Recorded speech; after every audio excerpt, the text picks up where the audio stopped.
طلع البدر علينا من ثنيات الوداع وجب الشكر علينا ما دعا لله داع.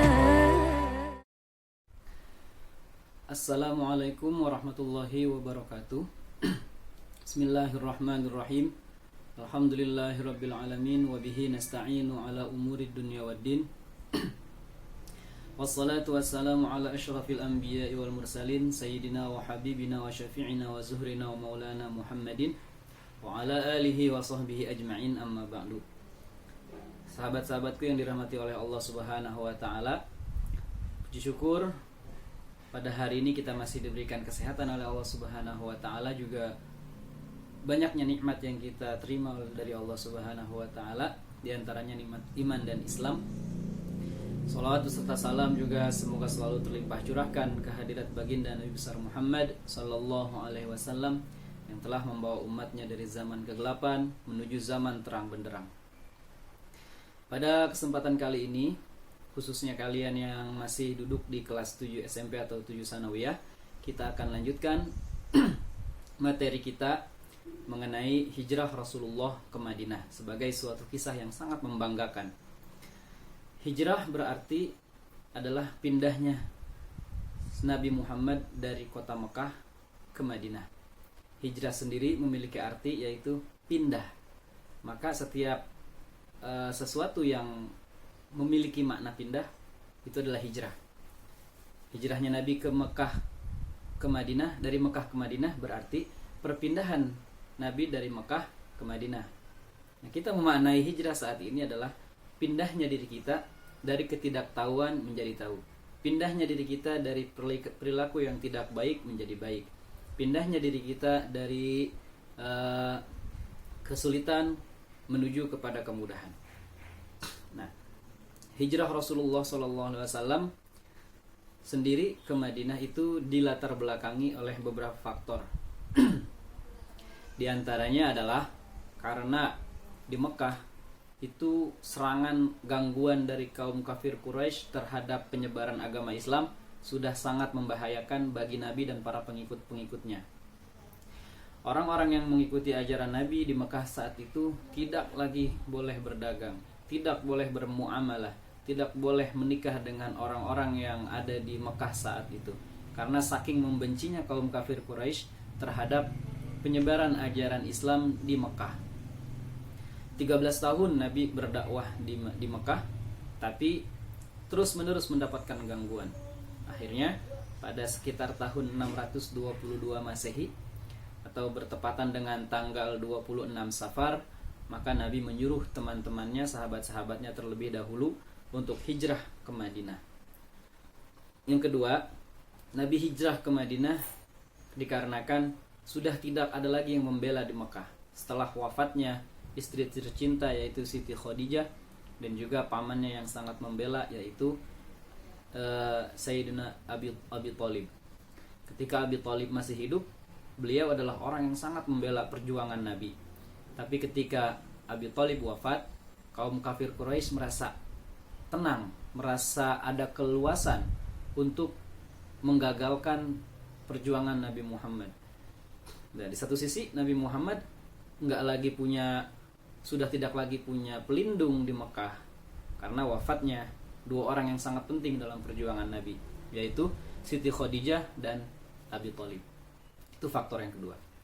Faktor yang ketiganya, Nabi Muhammad hijrah ke Madinah sudah pasti karena ada perintah dari Allah Subhanahu wa taala untuk melanjutkan perjuangan dan berpindah dari tempat yang tidak aman menuju tempat yang lebih aman, yaitu kota Madinah.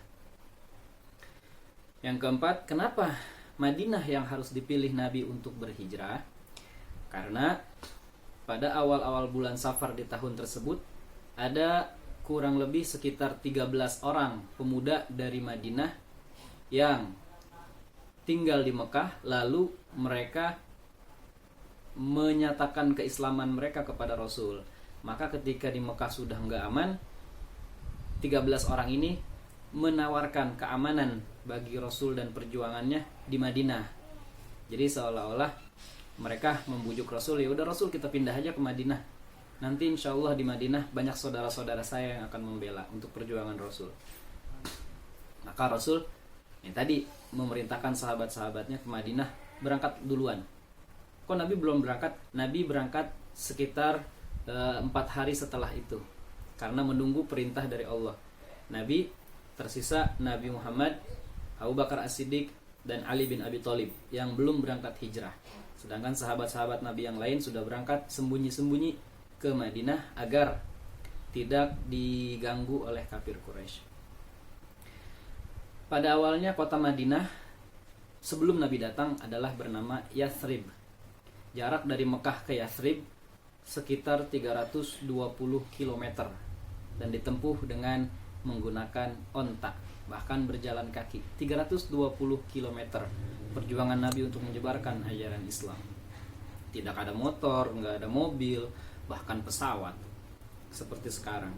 Tapi Nabi berjalan perlahan-perlahan menggunakan unta bersama sahabatnya. Strategi Nabi bagaimana untuk bisa selamat dari kejaran kafir Quraisy. Nah, pada malam itu, pada malam Nabi ingin berhijrah, terdengar kabar oleh kaum-kaum Quraisy. Mereka merunding, mereka rapat untuk menggagalkan misi hijrahnya Nabi dengan menyediakan hadiah bagi siapapun yang bisa membunuh Nabi Muhammad SAW. Maka Nabi Muhammad bersama Abu Bakar dan Ali bin Abi Thalib pun menyusun strategi bagaimana caranya supaya saya keluar rumah tapi saya nggak terbunuh. Maka Nabi Muhammad memerintahkan Sayyidina Ali bin Abi Thalib untuk tidur malam itu di rumahnya Nabi, agar ketika rumah itu dikepung, yang mereka temukan adalah Sayyidina Ali bin Abi Thalib, bukanlah Nabi Muhammad. Nah, pada malam itu ketika mereka dikepung, Nabi Muhammad dan Abu Bakar As-Siddiq sudah berangkat sembunyi-sembunyi ke Madinah dengan menggunakan unta tadi. Maka ketika mereka mengepung, ketika kaum Quraisy mengepung rumah Nabi, yang mereka temukan adalah Sayyidina Ali. Berangkatlah mereka dengan menggunakan kuda-kuda mereka yang gagah, dengan pedang-pedang mereka yang tajam, mengejar Nabi Muhammad SAW untuk dibunuh, karena menginginkan menggagalkan dakwah Nabi, dan juga menginginkan hadiah-hadiah yang besar dari pembesar-pembesar kafir Quraisy. Tapi atas izin Allah dan atas perlindungan Allah, Nabi Muhammad tidak bisa ditemukan oleh pemuda-pemuda Quraisy. Nabi Muhammad dan Abu Bakar As-Siddiq menginap bersembunyi di Gua Thur selama 3 hari. 3 hari 3 malam Nabi dan bersama sahabatnya yang paling setia, yaitu Abu Bakar As-Siddiq, bermalam di Gua Thur. Di saat itulah turun ayat La tahzan innallaha ma'ana. Karena saat itu Abu Bakar As-Siddiq takutnya bukan takut terhadap kafir Quraisy, tapi mereka takut jika persembunyian mereka diketahui dan Nabi akan terbunuh. Sebab kalau Nabi terbunuh, maka perjuangan Islam akan habis. Maka turun ayat La tahzan, jangan engkau bersedih wahai sahabatku, innallaha ma'ana, sesungguhnya Allah bersama kita. Singkat cerita, Nabi melanjutkan perjalanan. Setelah tidak diketahui persembunyiannya, Nabi melanjutkan perjalanan menuju ke Yathrib. Yathrib itu yang sekarang disebut dengan Madinah. Di sana Nabi sudah ditunggu oleh sahabat-sahabat yang terlebih dulu sampai, yang di bawah pimpinan Sayyidina Utsman, Sayyidina Umar, dan yang lain-lainnya. Nabi disambut di sana. Nabi disambut di Madinah dengan sangat baik. Mereka menyambut dengan senang gembira antara kaum Muhajirin dan kaum Ansor. Kaum Muhajirin adalah orang-orang yang berhijrah dari Mekah ke Madinah, sedangkan kaum Ansor adalah orang-orang yang menolong hijrahnya Nabi dari Mekah ke Madinah. Sesampainya di Madinah, Nabi disambut dengan berbagai macam pujian, berbagai macam syair, di antaranya yang sering kita dengar yaitu qasidah Tala'al Badru Alaina. Kemudian sesampainya Nabi di Madinah pun, Nabi tidak langsung serta-merta beristirahat. Nabi langsung melanjutkan perjuangannya, melanjutkan dakwahnya dengan membangun sebuah masjid. Kemudian menggantikan nama Yasrib menjadi Madinah Al-Munawwarah, karena Yasrib itu dahulunya adalah sebuah kota yang gelap, sebuah kota yang sangat gelap sekali. Tapi ketika Nabi Muhammad datang, kota tersebut menjadi terang benderang tanpa lampu. Tapi kota tersebut terang benderang karena cahaya Nabi Muhammad SAW. Maka dinamakan Madinah Al-Munawwarah, yang memiliki arti kota yang sangat bercahaya. Bercahaya dengan sebab pantulan cahaya dari Nabi Muhammad SAW. Setelah mendirikan masjid di sana, Nabi melaksanakan sholat berjamaah bersama para sahabat. Kemudian strategi Nabi dalam menyebarkan agama Islam di sana adalah Nabi Muhammad menyatukan dua suku yang selalu berselisih. Jadi di kota tersebut ada dua suku yang selalu berselisih, yakni suku Aus dan suku Khazraj. Mereka saling bertengkar, mereka sering berperang untuk menguasai kota Yasrib. Tapi ketika Nabi datang, dua suku tersebut dipersaudarakan oleh Nabi. Dipersaudarakan dengan asas kemanusiaan, dipersaudarakan dengan asas kebangsaan, dipersatukan atas dasar keagamaan. Maka perjuangan Nabi di Madinah semakin kuat.